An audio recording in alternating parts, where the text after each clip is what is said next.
I'm taking over, that's a promise, not a threat.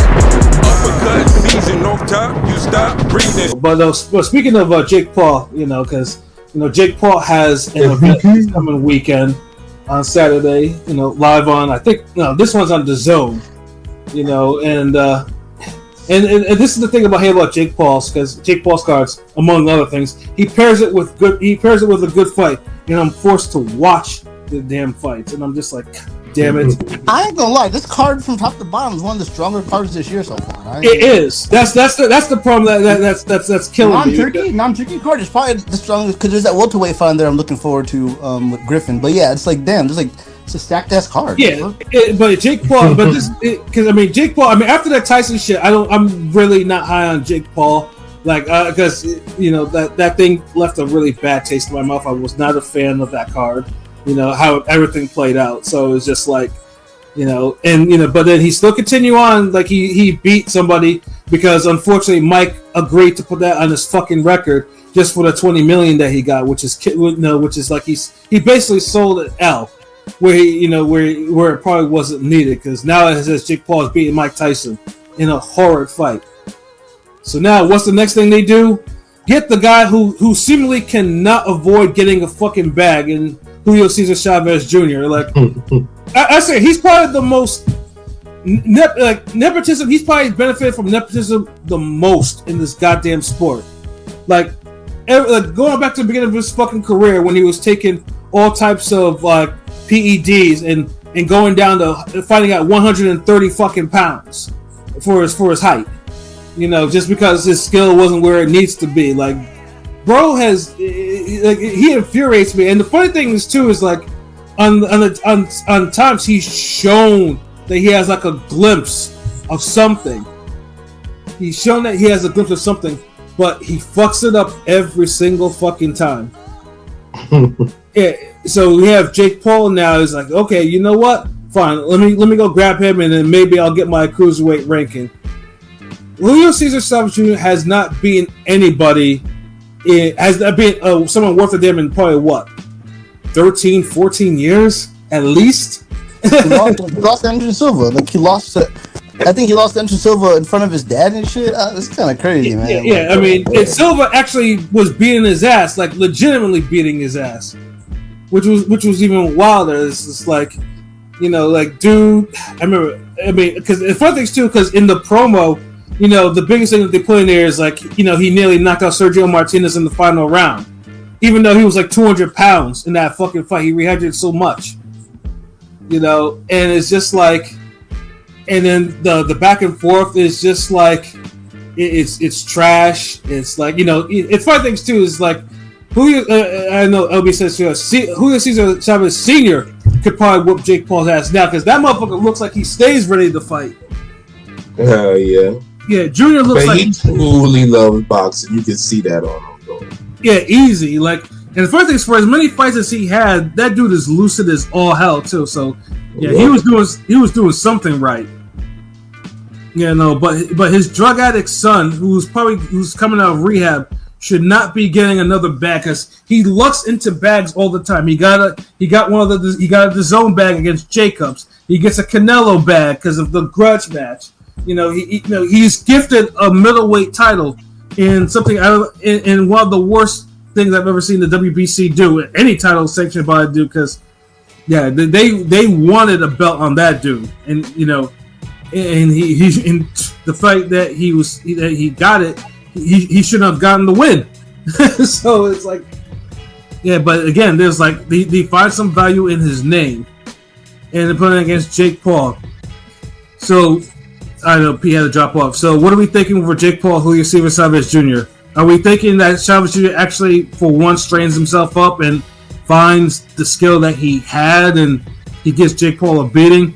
Or does he lie down for his whatever millions he's getting, and Jake Paul just gets his quote-unquote win? Yep. Yeah, he looked bad against Uriah Hall in the UFC fighter. You know what I'm saying? I don't know if you remember that fight. I think it was on. Let me check. Yeah, I've seen it. Yeah, no. It was on the one where fucking Body ruined Silva, the Jake Paul and Perry. So he looked bad in that fight. So I think Jake Paul I can see Chavez Jr. winning, But the way he is, I just feel like he's still doing coke and he's not really into it. So I'm gonna say Jake Paul gonna win, and he might not be. Maybe a decision. It'd be cool to see him get knocked out, but I think Chavez got enough wherewithal to not get knocked out. But I think Jake Paul is gonna win. Actually, I think Jake Paul by decision. What about you, LB? Yeah, Jake Paul by decision. Chavez gonna disappoint niggas again. Yeah, I mean Jake Paul doesn't have the type of offense I think to get rid of. Unless he makes him quote unquote quick. Like pretty much the only person that stops Chavez Jr. is Chavez Jr. himself. But I do think though. I mean, Jake Paul's gonna win one of his decisions, and and then Chavez Jr. will get his bag, his millions, and go find the nearest dealer named Javier, that has the shit for him. He's gonna find Rico. He's gonna hit up Rico that same night, nigga, for sure. Pretty much. But yeah, I got the FanDuel odds on this fight because there's plenty of them for whatever reason. Money line, Jake Paul is a -700 favorite. Chavez Jr. is a +450 underdog. Jake Paul points -110. Jake Paul KO +155. This part, that just depends if Chavez decides he wants to quit. The draw is +1800. Could y'all see a world where, real quick, could y'all see a world where maybe Chavez wins on the cards, but Jake Paul gets the nod, maybe a controversial type of thing? I mean, if that happens, that's gonna look bad on Jake Paul. Like I said, Jake Paul hasn't proven anything as a boxer. I mean, all he proves is he has enough to beat non-boxers, but he hasn't beaten. But the one boxer he's facing that's like young and prime or whatever you want to call it, he got outboxed. So, Chavez Jr. points decision +1,000, and a Chavez KO is at +650. Yeah, like I said, I would love. I would love to see Chavez KO Jake Paul, but most likely he probably won't because he fucking up somehow. Now if I see dude looking kind of ripped at the weigh-in or whatever, then I'm like, okay, maybe he's kind of motivated, but it's I think it's a cruiserweight fight, so we'll see how that actually goes. But they paired it though with a pretty good cruiserweight fight. With Zurdo Ramirez and Dorticos. Dorticos is from the previous cruiserweight era when cruiserweight was really popping. Cruiserweight, and Dorticos is the former cruiserweight champion himself. And has a crazy right hand. So it's basically going to see if Dorticos can find Zurdo's chin, or does Zurdo just pretty much outwork him and knock him out late. I mean, and like I said, though, I hate that this fight is actually paired with this, but I get it. You got to pay attention to Zurdo on a scale, so this is the way you got to do it. Yeah. What are you about to say, Pilot? No, you're right. No, I'm just saying, I know Tabiti, the guy, he knocked out Tabiti. I remember Tabiti back on the Mayweather Club YouTube videos. Remember when he slept Andrew Tabiti bad? Tabiti got a win recently in Africa, but that was a crazy knockout. I ain't gonna lie. Yeah, Doricos. Yeah, he iced him with one right hand. He had Tabiti sleeping because it was during the second when he reran the cruiserweight tournament for the second time. Doricos is. I mean, like I said, he can punch, but it depends on now if Zurdo is just pretty much just too much for him. But I mean, the only thing I can say, damn, he don't even have his age, and he's Cuban, so he's probably 45. Yeah, and he's Cuban, so he could be any age, really. Yeah. No, I pick Zurdo there for sure. I think Zurdo, he's on a roll. I think Zurdo should win that fight, but he's 39. Okay, so he's 43. Zurdo might get a KO. Yeah. I'm thinking Zurdo might KO dude. But it'll probably be like late. Like he'll probably kill him like maybe like round 10 or 11 or something like that. Though I'll probably stick with 10. But I mean I do think though Zurdo though, because I think Zurdo will probably take some punishment in the fight. But I think Dorticos will probably just wear down from Zurdo's pressure, and because when you're his age, like it's not, when you're Cuban old, like it hits different. I mean, they got Ramirez as a -1100 favorite, and then Dorticos as a plus 620 underdog. Zerto decision plus 130. Zerto KO minus 110. Draw plus 1900. Dorticos points decision plus 1700. And Dorticos KO plus 800. So, I guess if you want to make a foolhardy bet, on Dorticos, like the odds, are there for you. But I think, I mean, it should be a good scrap. I mean, if anything, Dorticos is not really in any boring fights, like even as old as he's got. And Zerto is just Zerto right now because I know right now they're working toward the Jay Apatea fight. So hopefully he does show out. And then you got the return of Floyd Schofield, who I am not high on anymore.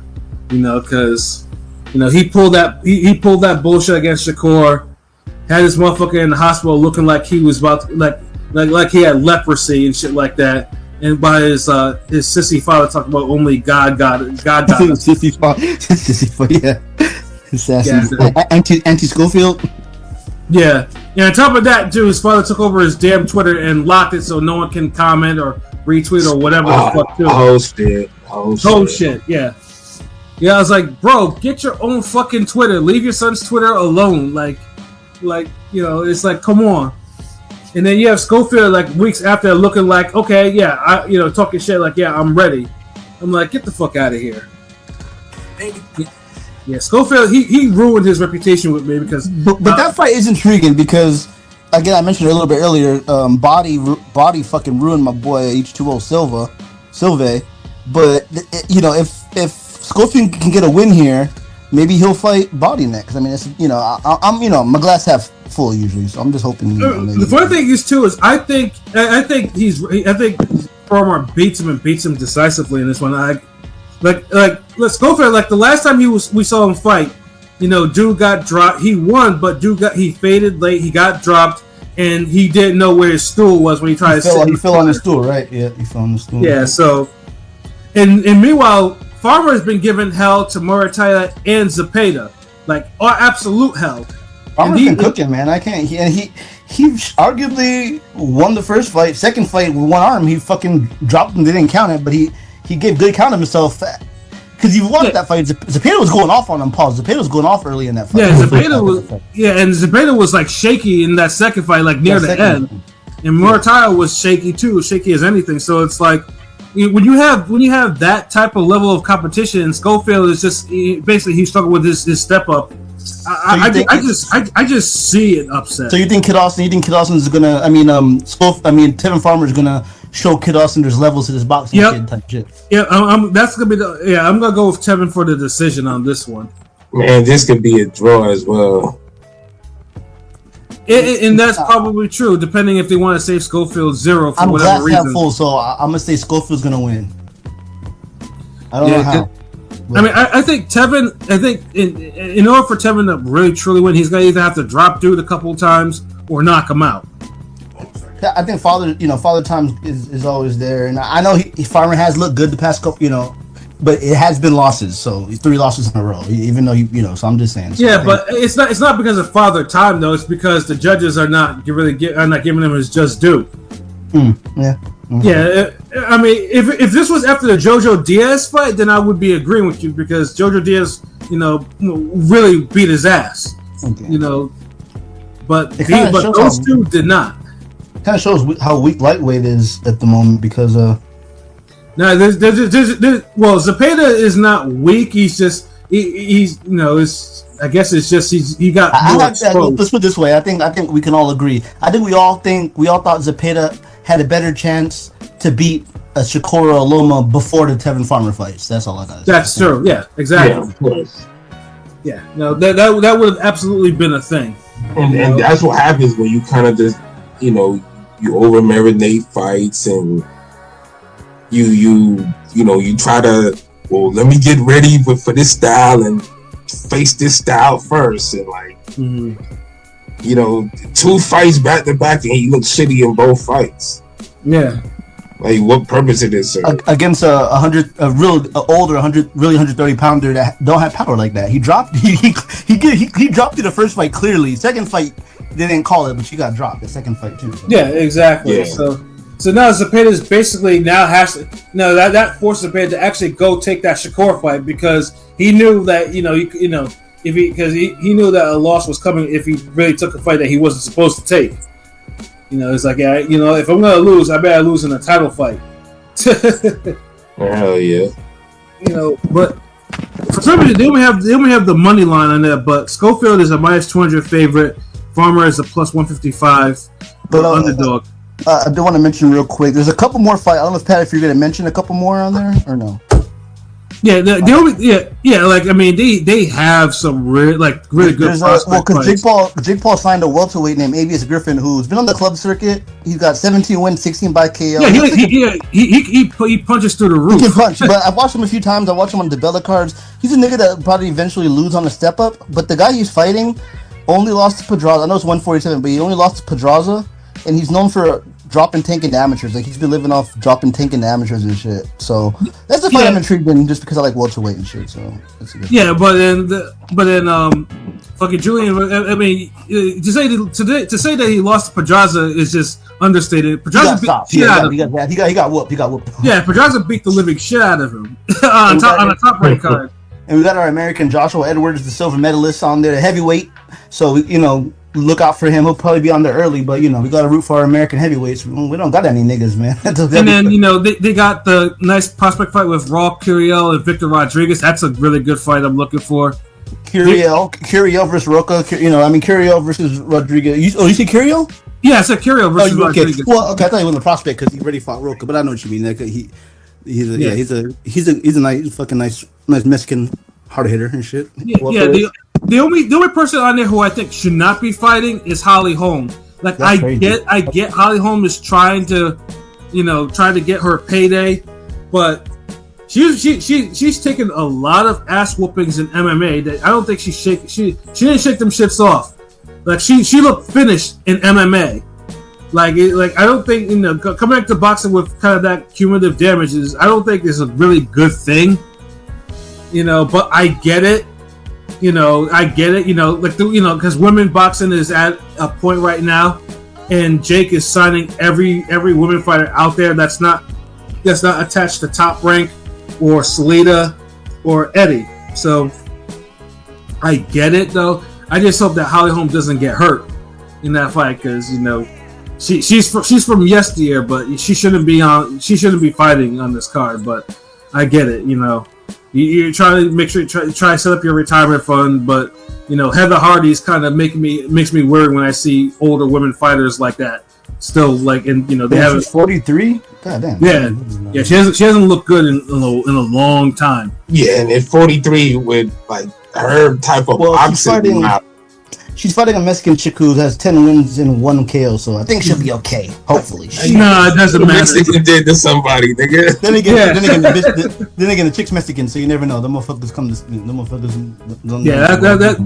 That's the only thing I'm not looking forward to because I just like, oh god, like I don't want to see her hurt though. But yeah, it's like she's at the rolling the dice stage right now.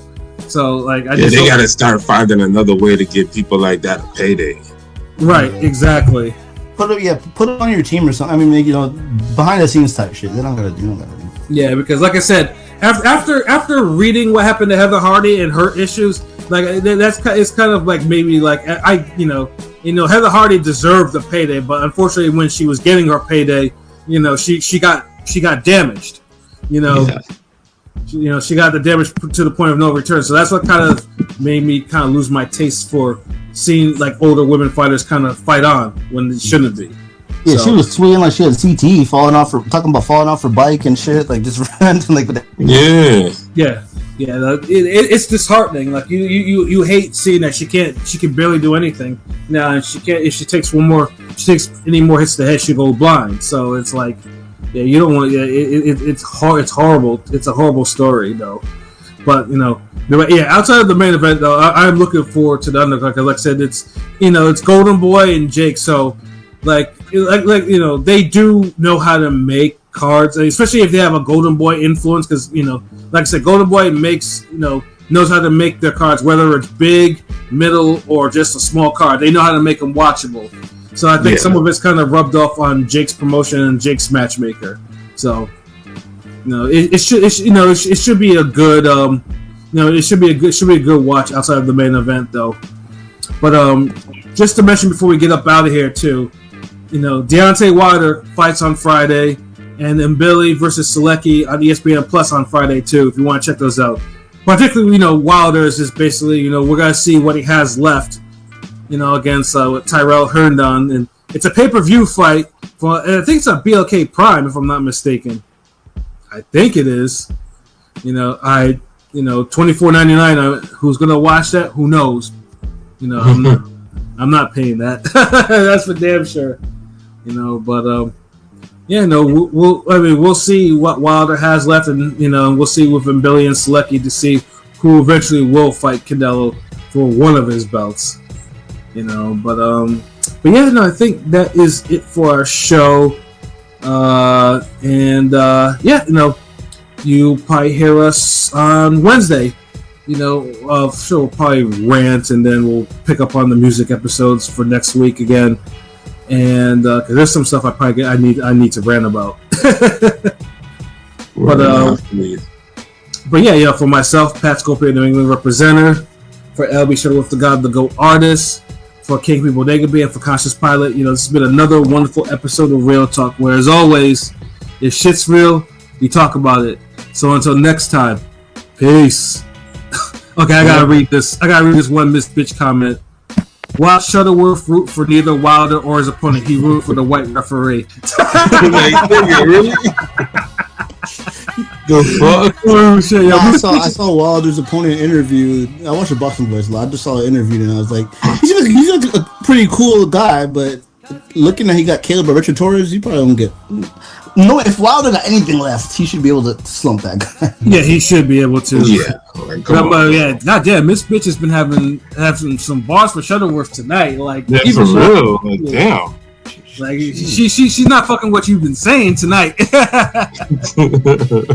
All right, yo, we'll be back on Wednesday. So, peace. Peace.